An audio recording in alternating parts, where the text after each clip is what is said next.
Değerli kardeşler, Tanzanya'da Yetimler Vakfı'nın çalışmaları kapsamında bugün yine inşallah Teala yüzlerce aileyi güldüreceğiz. Kurbanlar keserek inşallah bu mağdur ailelere, bu yetim ailelere birazdan Yetimler Vakfı'nın vasıtasıyla inşallah Teala kurbanlar ulaştıracağız.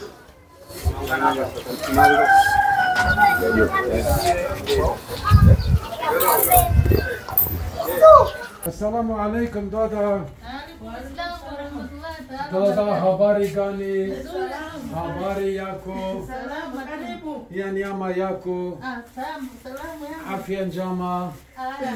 Assalamu alaikum. Hawezi kuongea.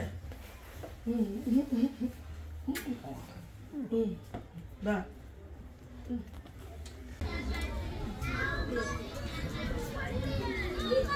Assalamu alaikum dada. Dada, habari gani?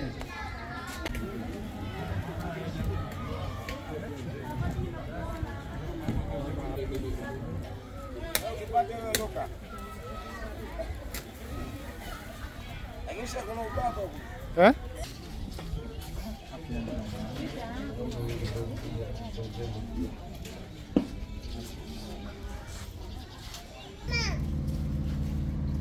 Assalamu alaikum dada. Dada, hii njema yako. Afya njema.